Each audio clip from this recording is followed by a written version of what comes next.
1949, George Orwell had a vision of the future. Today, that vision is still a best-selling novel. Avant le 11 septembre, Internet était vu comme un réseau libre sur lequel tout le monde pouvait s'exprimer, un formidable outil de liberté d'expression. Après le 11 septembre, on l'a vu comme un outil qui avait servi aux terroristes pour s'organiser, donc un média dangereux. Il est parfaitement normal qu'un État cherche à poursuivre, éventuellement condamner les auteurs d'infractions. En revanche, l'État n'a pas à surveiller l'ensemble des comportements des citoyens en dehors de toute enquête judiciaire. Maintenant, aux États-Unis, les services de renseignement peuvent intercepter vos communications quasiment sans intervention judiciaire.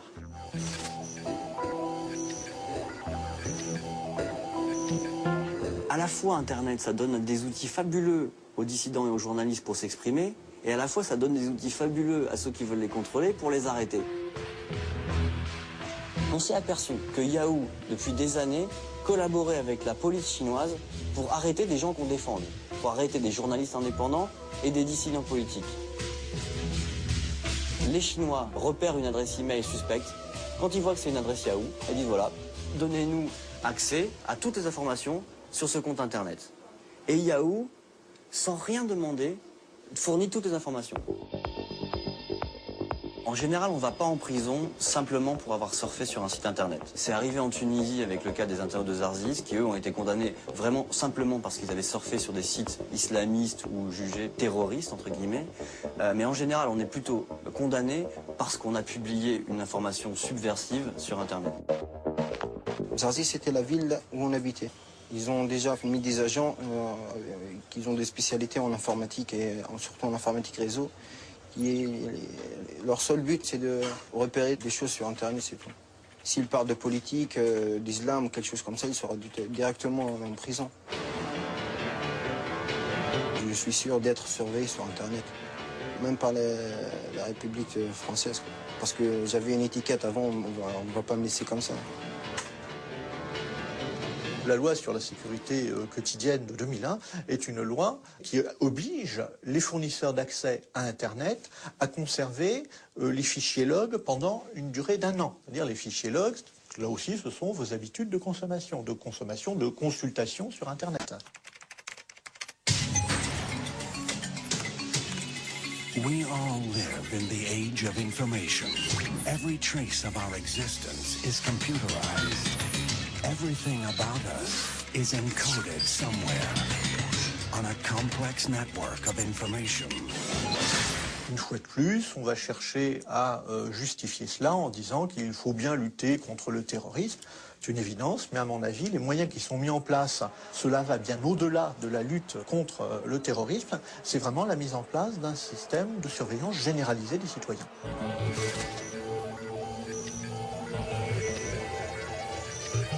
Une mise en partage sur un réseau peer-to-peer, par essence, c'est l'ouverture à un public extrêmement large, et pas simplement à votre voisin de palier ou à votre cousine, du contenu de votre disque dur.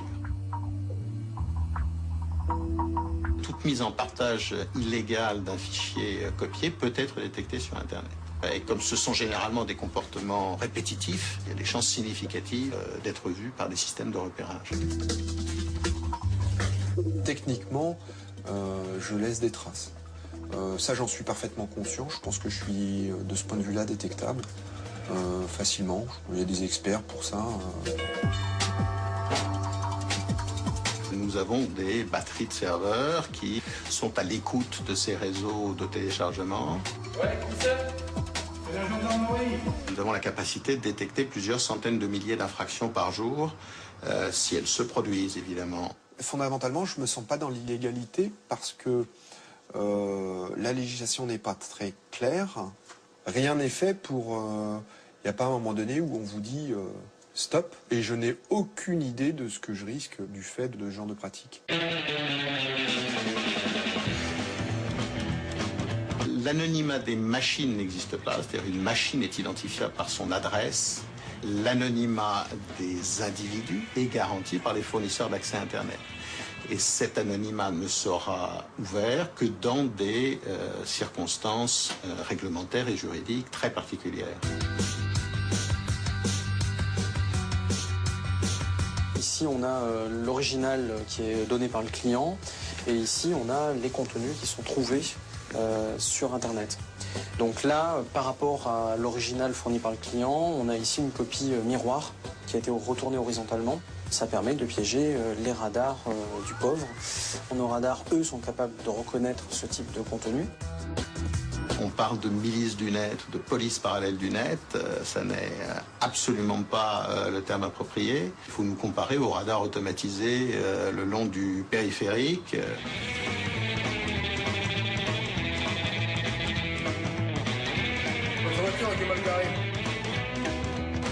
Le modèle qui est en train de se mettre en place, ça n'est plus le système police-justice, c'est le système éditeur de logiciels, éditeur industrie culturelle et société privée de recherche des contrefaçons sur Internet.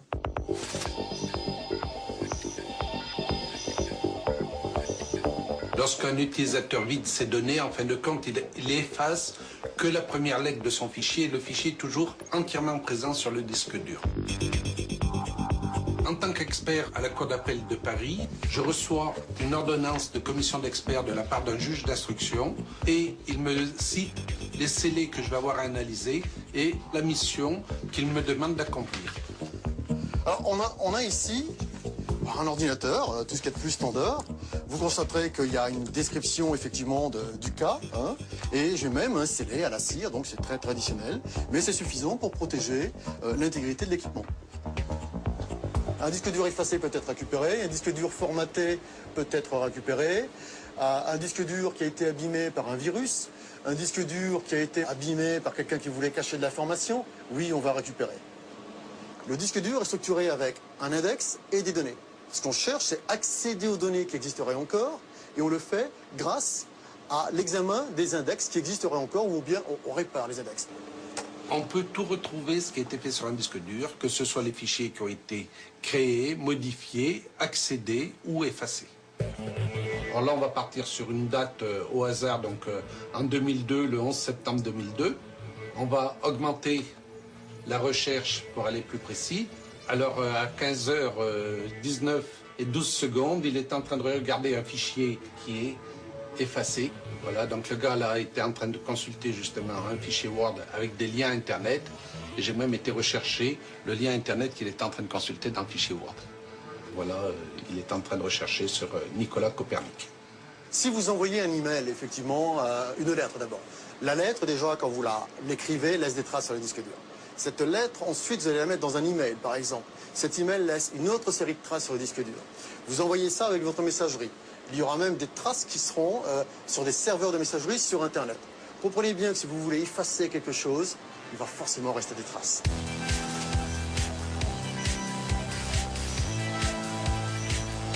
Lorsque l'on surfe sur Internet, eh bien, on va laisser tout un tas de traces qui, lorsqu'elles sont regroupées, peuvent permettre de savoir quels sont les goûts, les habitudes, la catégorie socio-professionnelle, les opinions politiques et religieuses des utilisateurs pour pouvoir ensuite leur communiquer de la publicité plus ciblée et vendre ses profils consommateurs. Les banquiers stockent de l'information privative sur vous et ils n'ont pas le droit de le faire et ils le font. Parce qu'ils font comme tout le monde.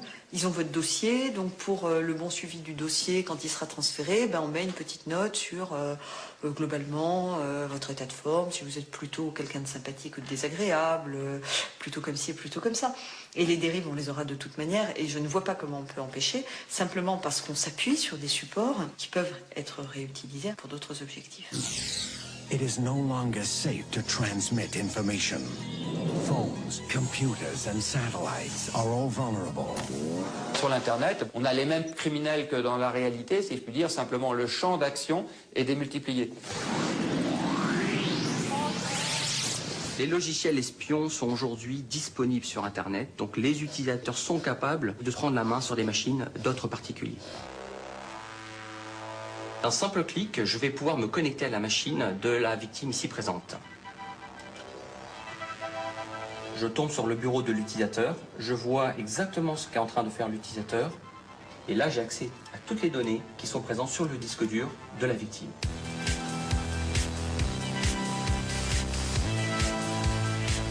Les gens susceptibles d'utiliser ces outils sont de deux types. Vous avez le jeune hacker qui souhaite prouver au reste du monde qu'il est capable de prouesses techniques. Et vous avez l'organisation mafieuse qui utilise ces outils-là pour essayer de récupérer des données sensibles afin de les revendre sur Internet.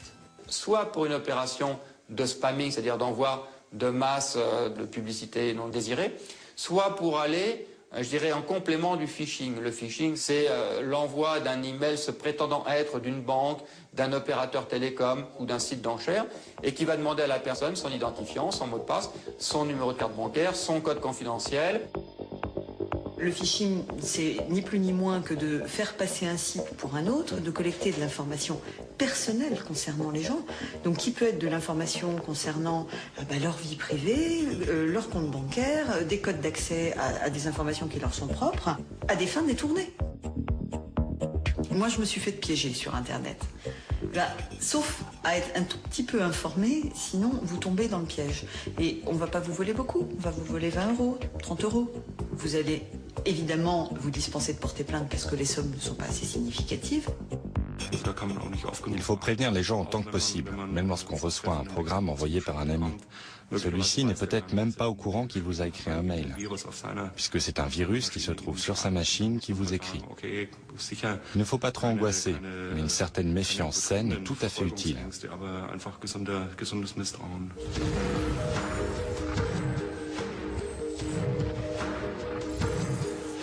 Somebody's been trying to hack in and compromise my identity.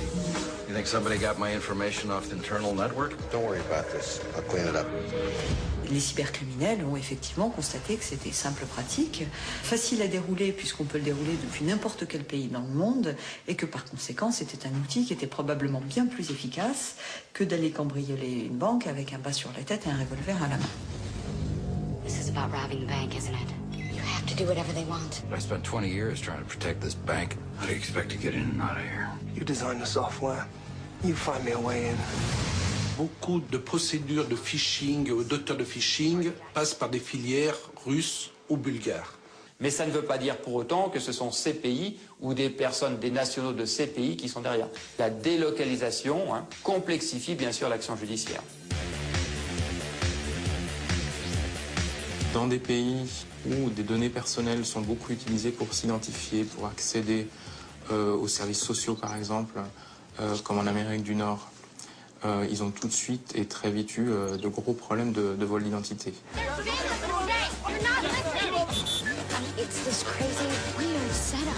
Dans ces opérations de phishing, on va plus loin que de vous demander d'identifier un mot de passe. On va vous demander votre date de naissance, bien sûr le code confidentiel de votre carte, votre adresse. Et à partir de cet état civil, eh bien, on va pouvoir construire une identité qui permettra à des criminels de pouvoir voyager. My name's Hope Cassidy. I just arrived from America and someone has taken my passport, my credit cards, my bank accounts, everything. Someone has taken me.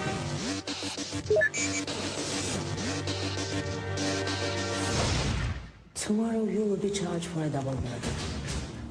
Là où les choses deviennent relativement dangereuses, c'est qu'on a l'impression inconsciente que parce qu'on se trouve en informatique, c'est-à-dire dans un monde formé de 0 et de 1, de oui ou de non, que l'on va pouvoir poursuivre 100% des infractions qui sont commises.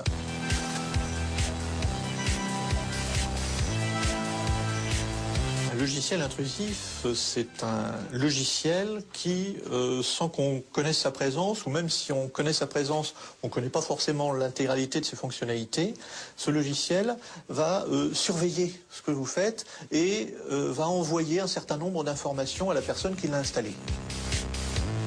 Par exemple, Google Search permet de faire une copie provisoire pendant un mois du contenu de tous les ordinateurs que j'utilise simplement pour pouvoir me permettre d'accéder au contenu de tous ces disques durs.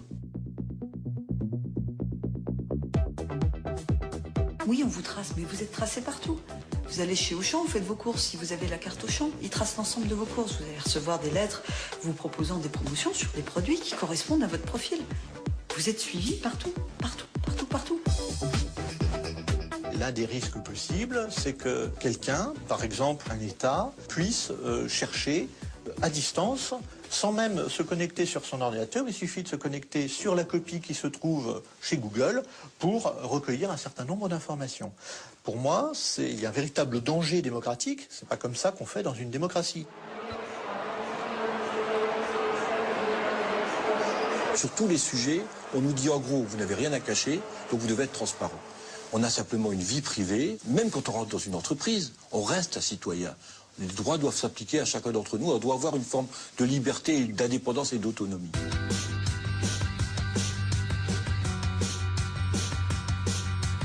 L'outil permet d'établir des statistiques et de générer des rapports.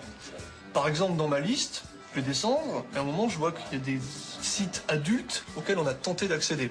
Pour savoir qui a essayé d'accéder à ces sites-là, ou quels sont les sites accédés, je vois que le premier, par exemple, c'est www.beachbaby.com. Si je veux savoir quel utilisateur a accédé à ce site-là, c'était Marc. C'est vraiment le Big Brother qui est en marche avec ces techniques. Et de façon, et c'est là que c'est d'autant plus dangereux, c'est que ça se fait de façon parfaitement invisible. C'est-à-dire que si on obligeait les gens à la sortie de leur marchand de journaux, un agent assermenté qui leur disait « Bon, vous appelez comment? Quelle est votre adresse? Vous lisez quoi ?» Là, les gens se révolteraient. Ça se fait de façon parfaitement incolore, inodore et sans saveur sur Internet, et les gens laissent faire. Je suis extrêmement vigilant vis-à-vis du droit et de l'Internet. Le droit n'est pas la démocratie. Contrairement à ce que l'on peut croire, le droit est un des composants de la démocratie. Vous n'avez pas le droit, vous ne pouvez pas faire ça. Nous avons tous les droits.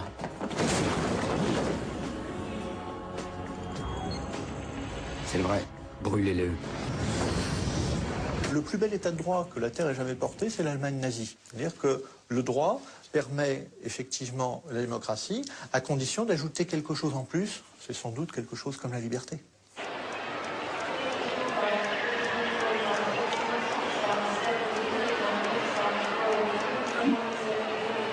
Et c'est effectivement la crainte d'un État totalitaire qui a conduit à la création en France très tôt d'une commission informatique et liberté. Les sociétés dites évoluées se disent aujourd'hui que les usages promis et permis par l'ensemble du développement technologique doivent être mis en place. Et parfois nous disons, mais c'est pas parce que c'est possible qu'il faut le faire.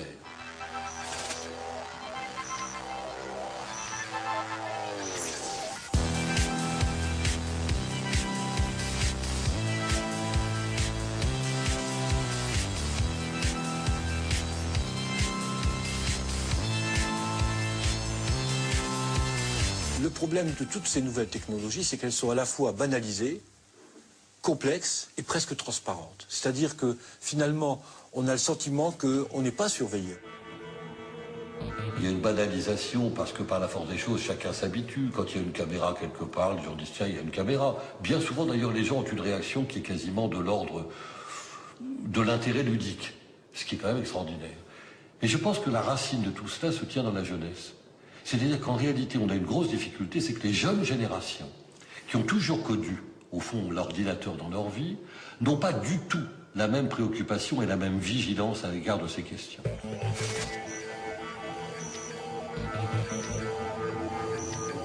Le livre bleu, c'est une réalisation de la filière électronique. Nous nous sommes aperçus que en France, nous n'avions plus de grands programmes stratégiques depuis 30 ans. Donc nous avons voulu écrire des exemples de grands programmes stratégiques qui pourraient servir le pays, et notamment les besoins des citoyens.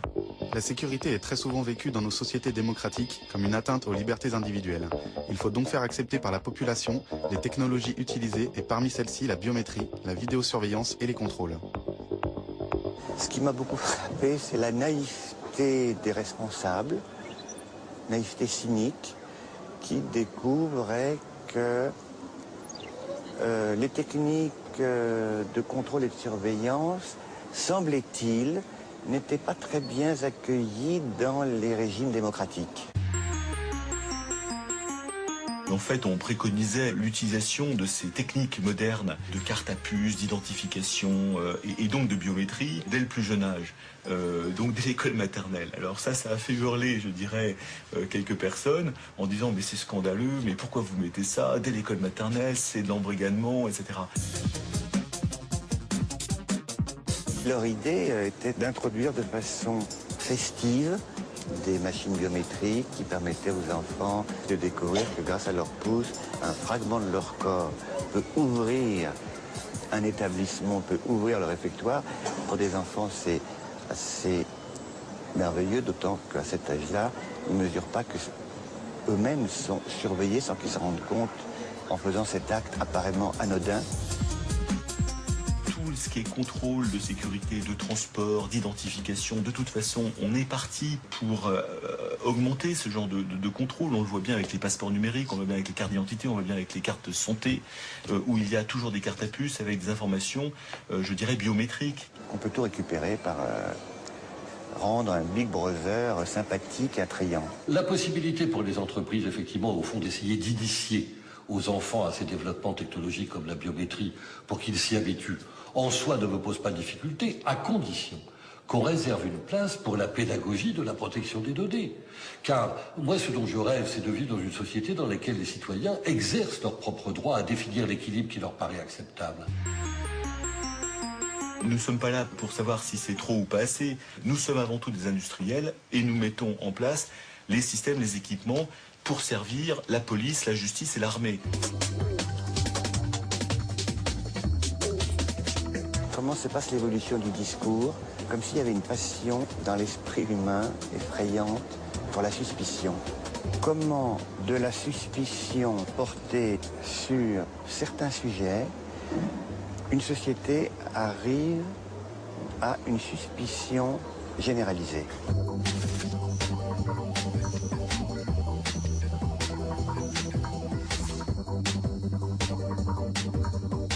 Le système biométrique nous permet d'avoir à la fois une sécurité de badgeage et un certain confort, puisqu'en fait c'est difficile de perdre sa main ou son doigt, alors qu'une carte magnétique ça se perd facilement.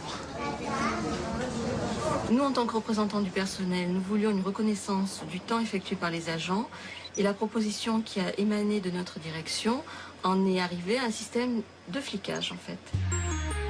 La sécurité n'est jamais très loin du flicage, puisqu'en fait à un moment il faut bien surveiller les gens. Alors cette surveillance on peut l'apercevoir de manière négative. En général, des gens qui n'ont rien à craindre l'aperçoivent de manière positive comme un supplément de sécurité. Dans beaucoup de petites entreprises, il y a très peu de moyens pour les salariés de réagir. On vous impose une nouvelle technologie, vous la refusez. On va vous expliquer que vous refusez de travailler, ou on va refuser, ou on va vous dire que finalement vous avez quelque chose à vous reprocher.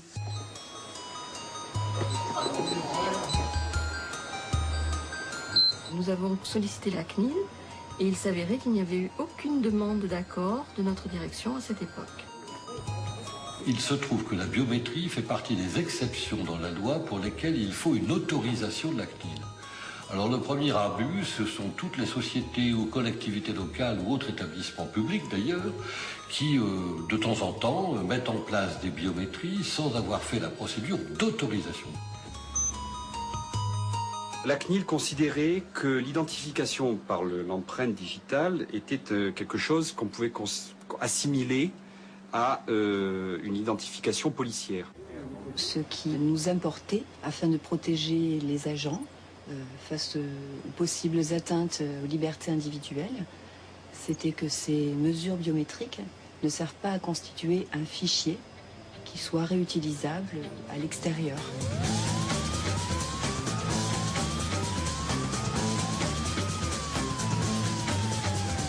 On a finalement transigé sur le contour de la main parce que ça n'était pas assimilable à l'empreinte digitale policière. Si on nous pose le problème de l'utilisation d'une base centrale avec les empreintes digitales pour l'accès à un laboratoire de matières toxiques dans une entreprise, pour l'accès au tarmac d'un aéroport, à ce moment-là, ça peut se justifier. Donc on le voit, c'est chaque fois le critère de la proportionnalité qui doit s'imposer. La décision de la CNIL dont nous faisons l'objet a été une sorte de jurisprudence puisqu'un certain nombre de structures publiques ont ensuite utilisé cette jurisprudence pour leur usage personnel, en particulier beaucoup de mairies. Ça, c'est vraiment la gestion du temps, complètement. Voilà. On gère le temps avec ça. Je vous montrerai le logiciel, qui est un logiciel vraiment convivial, qui permet de gérer correctement. Les gens savent toujours où ils en sont. Les bornes biométriques, c'est-à-dire où on doit faire preuve de sa présence physique, soit par l'iris, soit par l'empreinte digitale, sont des outils qui ont tendance à se développer. On pose sa main, tant que j'ai pas serré tous mes doigts, voilà. Et une fois que j'ai serré mes doigts, ça passe. Voilà. Le fait d'utiliser des systèmes biométriques très élaborés, simplement pour surveiller le temps de travail, nous semble abusif. Là, il y a des systèmes de badges qui sont tout à fait classiques, qui doivent répondre aux attentes. Ce qui émanait aussi de notre direction, c'est qu'avec une carte, nous aurions pu tricher. On peut pointer avec une carte, mais cette carte peut être donnée à n'importe qui. C'est plus difficile avec une main, bien sûr. Et c'était un des buts qu'on a poursuivi, c'était effectivement d'éviter la fraude. Le fait de dire à... vous êtes tous potentiellement des voleurs ou des gens qui abusent, c'est pas quelque chose de légitime, parce qu'on doit avoir confiance quand même à ses salariés. Quand les gens savent qu'il y a un certain contrôle, même s'il n'est pas effectué, ils font attention, un peu plus attention. Donc ici, l'intérêt de cette convivialité, il suffit de double-cliquer pour arriver dans la fiche de sa journée. On sait ses badges, on sait son arrivée, on sait s'ils ont eu des congés, c'est écrit. Tout ça, on l'écrit dedans. On veut tout surveiller la salariée, on veut surveiller à la fois ses comportements. Et donc effectivement, on est soupçonneux vis-à-vis de lui, on lui fait pas confiance. Quelqu'un qui arrivera à 8h tous les jours pour commencer à 8h30, au bout d'un moment, on peut lui poser la question, pourquoi vous arrivez une demi-heure en avance tous les jours? Peut-être qu'on peut aller jeter un œil sur le téléphone, voir si la personne ne va pas utiliser le téléphone, au titre personnel. Non mais, voilà, il y a des raisons. Certains employeurs imaginent qu'on peut normer les salariés. Le problème, c'est qu'un homme, une femme, c'est pas une machine. Il a ses goûts, sa façon de voir la vie, les choses et son travail. Et les normes ne peuvent pas, sans provoquer de vrais dégâts psychologiques, imposer à une personne de nier sa personnalité. Toutes ces techniques modernes tendent à fortifier, à donner tous les arguments de la modernité à cette instance de surveillance. De façon négative, on peut se rapprocher de ce type de regard technique, scientifique, comme un regard qui met en danger la racine d'où naît en homme la parole, ce qui fait sa spécificité, comme le disait mon maître Lacan, d'être parlant.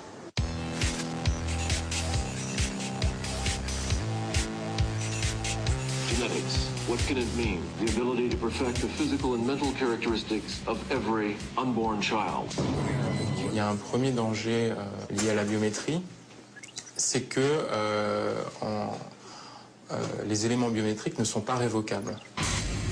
C'est-à-dire en sécurité informatique, on ne peut pas changer d'empreinte digitale ou changer d'empreinte rétinienne comme on peut changer un mot de passe. 3, 2, 1. Too bad, you gotta die. Le fait qu'on parle beaucoup de police technique et scientifique, de criminalistique dans les films, dans les séries, etc., donne des idées aux délinquants. Pour faire une empreinte digitale, on a besoin du couvercle d'une bouteille en plastique, de la colle ultra forte, une caméra numérique, ainsi que de la colle pour le bois et une colle spéciale qui n'abîme pas la peau.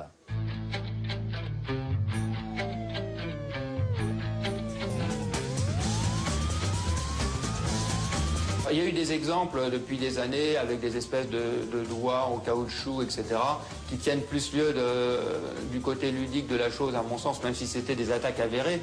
Les systèmes biométriques ont évolué par rapport à ces menaces qui vont arriver et que l'on ne connaît pas aujourd'hui. In the not too distant future, our DNA will determine everything about us.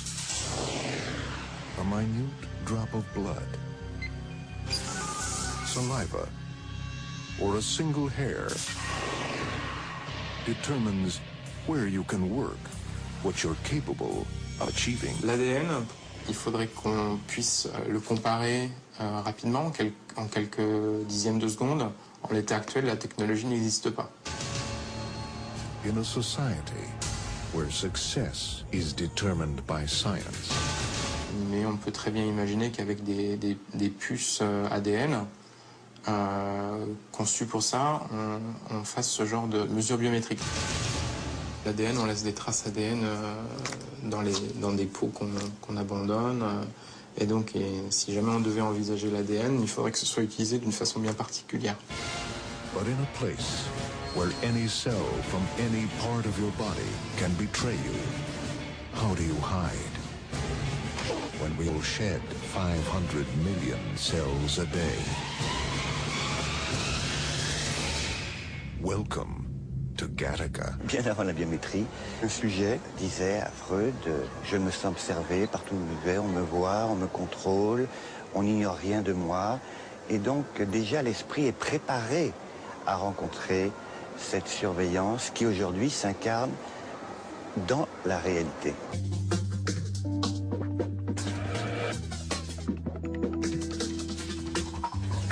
Le passeport électronique répond effectivement à une exigence de sécurité, ou en tout cas à la mise en place de normes de sécurité pour réduire les risques de falsification ou rendre plus difficile, voire impossible, une contrefaçon.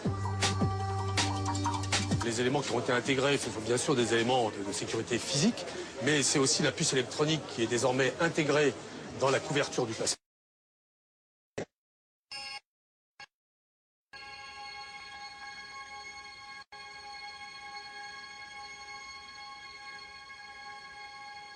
Il n'y a pas de risque que les individus soient à terme tous identifiés par une puce qui serait placée sous la peau, peut-être à la naissance. Tout ça relève un peu de la science-fiction.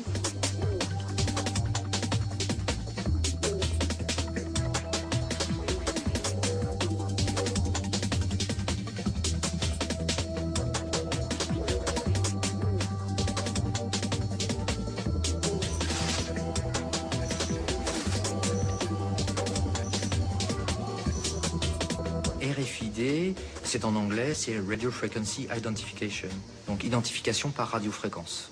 Un tag RFID est constitué de deux éléments, une puce et une antenne. Ces deux éléments vont être connectés ensemble et c'est ce qu'on va appeler l'étiquette électronique ou le tag RFID. À partir de là, on va avoir un système émetteur ou récepteur qui va s'appeler la station de lecture, qui va permettre de communiquer avec cette étiquette et on aura à ce moment-là un transfert d'informations qui va se faire entre l'étiquette RFID et la station de lecture. Les informations qui sont dans la puce sont un petit peu celles que va vouloir l'utilisateur ou le client final. On va vraiment rentrer les informations qui seront propres au produit et qui vont pouvoir éventuellement dans le temps évoluer, donc ce sera vraiment le passeport du produit. On peut cacher les étiquettes RFID en les cousant dans la couture d'un vêtement. Elles peuvent aussi être dissimulées entre les couches de semelles de chaussures ou glissées entre les épaisseurs de carton des paquets d'emballage. Il est donc fort possible qu'il y ait une étiquette RFID sur quelque chose que l'on porte ou que l'on tient sans même qu'on ne le sache. Les applications RFID que l'on a depuis 10-15 ans sont sur des produits de luxe où là encore il y a un souci, je dirais, aussi de marquage et de contrefaçon. Le secteur hospitalier également a été une très forte demande et puis les grands secteurs comme le courrier, le tri postal, l'industrie du bagage. Le gros avantage de la technologie RFID, c'est qu'elle permet de stocker et de transférer des quantités d'informations beaucoup plus importantes que les étiquettes classiques, que ce soit des étiquettes code-barre ou des étiquettes imprimables. Donc pour nous, c'est tout à fait intéressant de pouvoir embarquer de l'information en forme numérisée, de la faire voyager avec l'échantillon, de pouvoir l'échanger avec d'autres banques. Et puis, bien sûr, on a un problème qui est commun à toutes les informations médicales, qui est un problème de confidentialité. Il y a un certain nombre d'informations qui sont des informations médicales, qui ne doivent pas tomber entre toutes les mains. Et pour nous, donc, c'est important qu'un outil qui va faciliter le transfert d'informations assure néanmoins le respect de la confidentialité et ne puisse encore une fois être lu que par les gens qui y sont autorisés. Cette technologie est parfaite pour pister quelque chose ou quelqu'un. C'est très efficace pour un tel objectif.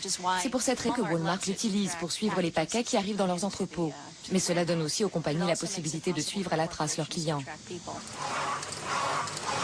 L'étiquette RFID peut se lire sans être vue. Plusieurs étiquettes RFID peuvent être lues en même temps, contrario au code à barre. Ce qui veut dire qu'on va avoir là une possibilité de lire toutes ces informations très rapidement sans voir l'étiquette RFID.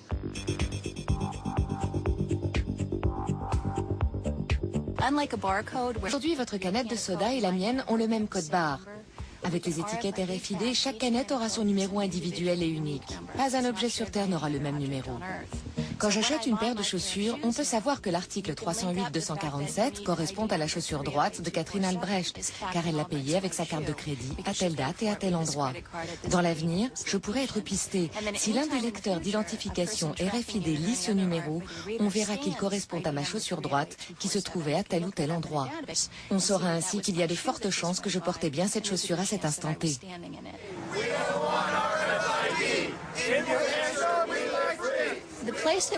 Nous avons limité l'utilisation de la RFID concernant l'étiquetage des marchandises. Nous la refusons.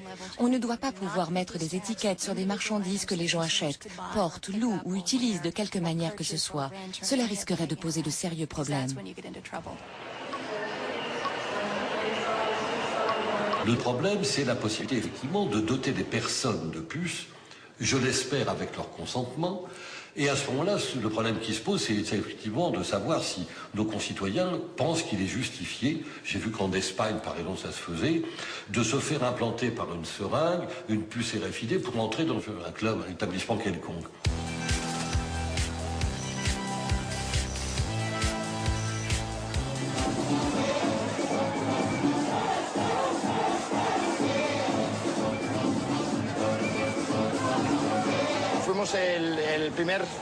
Nous sommes les premiers au monde à avoir utilisé la puce comme moyen d'accès à une zone VIP et comme moyen de paiement aussi. Je suis l'infirmière qui implante les puces ici dans la zone VIP de Baja Beach Club. J'ai implanté un peu plus de 90 personnes.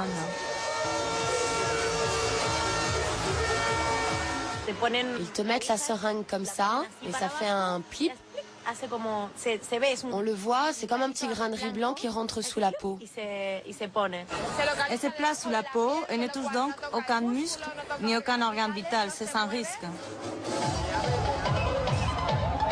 Là, il y a une sorte de piston. Une fois que l'aiguille est enfoncée sous la peau, on appuie sur le piston qui, grâce à un dispositif de sécurité, place la puce sous la peau de manière à ce qu'elle ne puisse pas remonter. On n'a pas besoin d'amener d'argent, de présenter de carte d'identité, ni quoi que ce soit, puisqu'il t'identifie avec le lecteur. C'est plutôt pratique. Les données contenues sur la puce, je crois que c'est mon nom, un numéro de contact, mais ça, j'en suis pas sûre. Et le seul qui me reste. C'est comme un tatouage invisible. Les gens me disent qu'ils ne s'implanteraient pas une puce, mais moi, je suis sûre qu'un jour, ils en auront tous une sous la peau.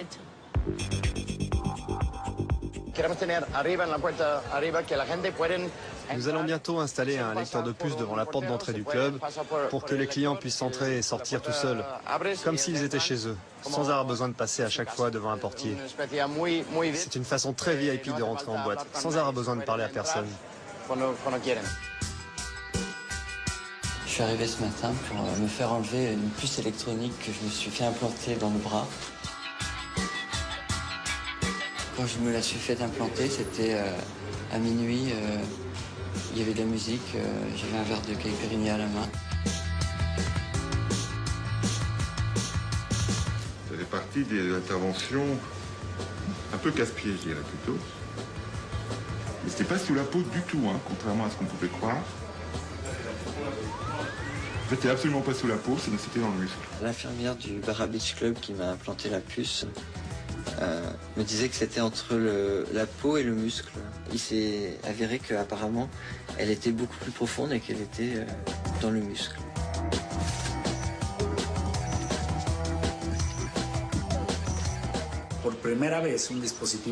Pour la première fois, un dispositif électronique peut être encapsulé et implanté dans le corps humain sans risque ni effet secondaire.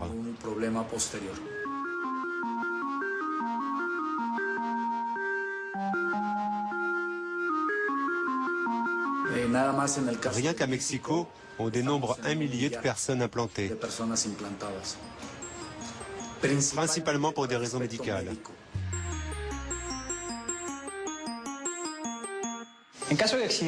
Si j'ai par exemple un accident, les urgences ou les médecins de l'hôpital qui m'accueillent ont juste à appuyer sur le bouton qui est ici pour récupérer automatiquement un numéro spécifique et unique de 16 chiffres. Relié à une base de données, ce numéro permet d'accéder aux données personnelles du patient, à son identité, comme son nom, son âge, son état de santé, ses antécédents, le type d'assurance dont il dispose, les données personnelles qui prévenir en cas d'urgence.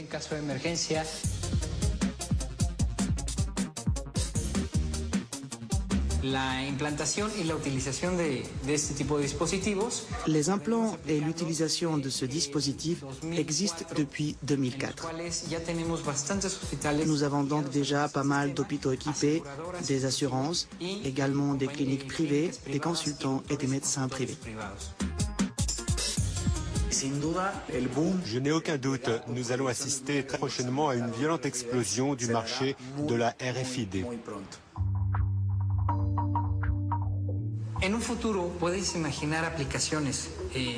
Dans le futur, et je parle d'un futur très proche, on peut imaginer des applications avec des puces qui contiendront toutes tes informations personnelles, ton passeport.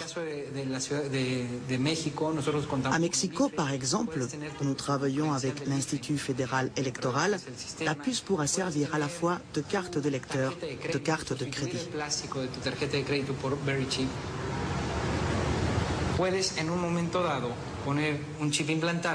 On peut aussi imaginer implanter une puce sur un enfant ou un adulte et installer des lecteurs un peu partout dans la ville, dans les boutiques, les édifices publics, etc. Au moment où la personne implantée passera à proximité d'un de ces lecteurs, le dispositif détectera automatiquement sa présence, puis transmettra l'information à une base de données qui permettra de localiser la personne en temps réel. Mexico a été précurseur sur cette technologie, grâce à une entreprise mexicaine et des ingénieurs mexicains pour des applications au Mexique.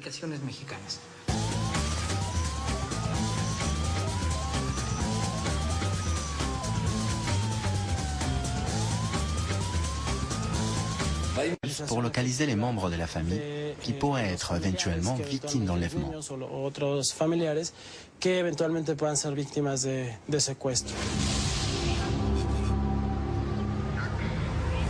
Ils m'ont d'abord emmené dans la bagnole et puis après ils ont commencé à me palper.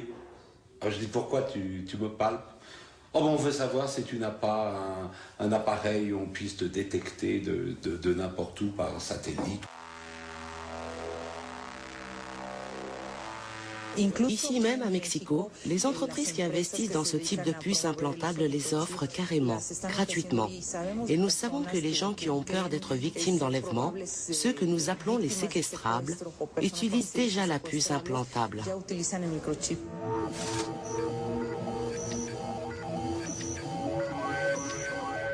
La prochaine étape à court terme sera la combinaison de la technologie RFID et du GPS.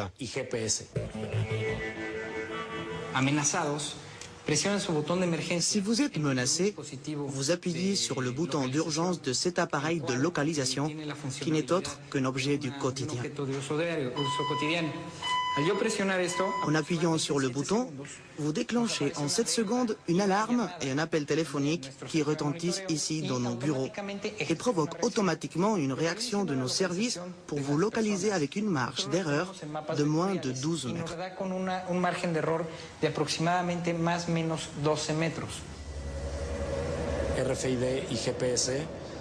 Le RFID et le GPS sont deux technologies qui ont déjà commencé à converger. À moyen terme, il y aura beaucoup plus de produits qui combineront ces deux technologies. Dans les années à venir, le développement du GPS et du RFID amènera de nouvelles applications qui répondront à de nouveaux besoins.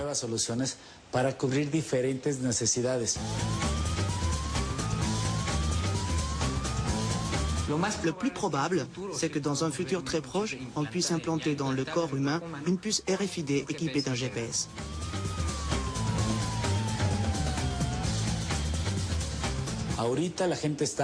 Pour l'instant, les gens utilisent cette technologie pour des raisons sécuritaires et de tranquillité. Mais je ne peux pas affirmer que ça ne changera pas, pourvu que nous ne connaissions jamais plus une situation comme celle de la Seconde Guerre mondiale, lorsque la technologie a été utilisée contre l'humanité.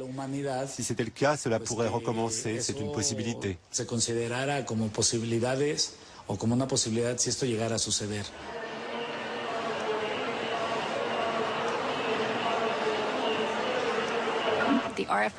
Quand les spécialistes de la RFID, de la vente ou ceux qui travaillent dans le domaine de la surveillance parlent du futur, ils parlent d'un monde dans lequel à chaque fois que vous franchirez une porte, que vous vous promènerez dans un parc ou que vous vous baladerez dans la rue, un ordinateur quelque part vous regardera. Il enregistrera chacun de vos mouvements et conservera des informations sur tout ce que vous portez et utilisez, jusqu'au point de connaître la taille et la couleur de vos sous-vêtements. Cette vision du futur que les partisans de la RFID nous imaginent me paraît effrayante. Dans ce futur, il n'y aura plus de confidentialité. Nos enfants grandiront sans même savoir ce qu'était l'intimité. Malheureusement, quand vous autorisez ce type de surveillance, alors ceux qui collectent l'information ont le pouvoir. En fin de compte, cela permet aux sociétés les plus influentes et aux gouvernements de pouvoir en abuser et de l'utiliser contre la population.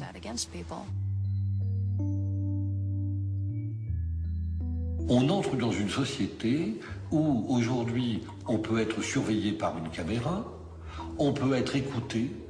Par la biométrie, on va pouvoir déterminer vos passages à tel ou tel endroit parce que vous en laisserez la trace. Et par l'utilisation des puces, par la géolocalisation, on peut tracer des personnes à distance. On sait où elles se trouvent, etc.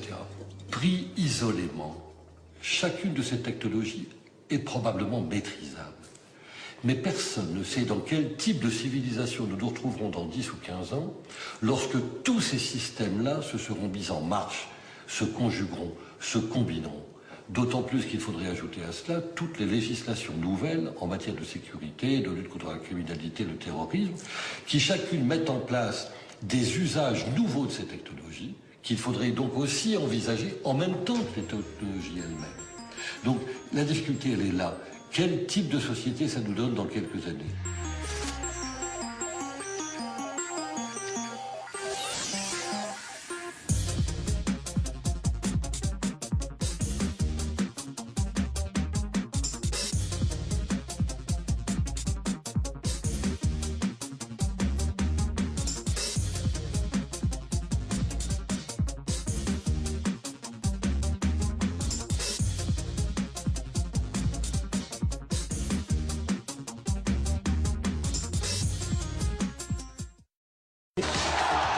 In 1949, George Orwell had a vision of the future. Today, that vision is still a best-selling novel. Avant le 11 septembre, Internet était vu comme un réseau libre sur lequel tout le monde pouvait s'exprimer et un formidable outil de liberté d'expression. Après le 11 septembre, on l'a vu comme un outil qui avait servi aux terroristes pour s'organiser, donc un média dangereux. Il est parfaitement normal qu'un État cherche à poursuivre, éventuellement condamner les auteurs d'infractions. En revanche, l'État n'a pas à surveiller l'ensemble des comportements des citoyens en dehors de toute enquête judiciaire. Maintenant, aux États-Unis, les services de renseignement peuvent intercepter vos communications quasiment sans intervention judiciaire.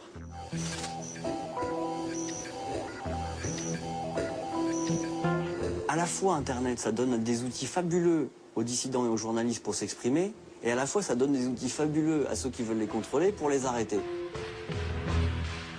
On s'est aperçu que Yahoo, depuis des années, collaborait avec la police chinoise pour arrêter des gens qu'on défend, pour arrêter des journalistes indépendants et des dissidents politiques. Les Chinois repèrent une adresse email suspecte. Quand ils voient que c'est une adresse Yahoo, ils disent voilà, donnez-nous accès à toutes les informations sur ce compte internet. Et Yahoo, sans rien demander, fournit toutes les informations. En général, on ne va pas en prison simplement pour avoir surfé sur un site internet. C'est arrivé en Tunisie avec le cas des internautes de Zarzis, qui eux ont été condamnés vraiment simplement parce qu'ils avaient surfé sur des sites islamistes ou jugés terroristes, entre guillemets. Mais en général, on est plutôt condamné parce qu'on a publié une information subversive sur internet. Zarzis, c'était la ville où on habitait. Ils ont déjà mis des agents qui ont des spécialités en informatique et surtout en informatique réseau. Leur seul but, c'est de repérer des choses sur Internet, c'est tout. S'ils parlent de politique, d'islam ou quelque chose comme ça, ils seront directement en prison. Je suis sûr d'être surveillé sur Internet, même par la République française. Parce que j'avais une étiquette avant, on ne va pas me laisser comme ça. La loi sur la sécurité quotidienne de 2001 est une loi qui oblige les fournisseurs d'accès à Internet à conserver les fichiers log pendant une durée d'1 an. C'est-à-dire les fichiers log, là aussi, ce sont vos habitudes de consommation, de consultation sur Internet.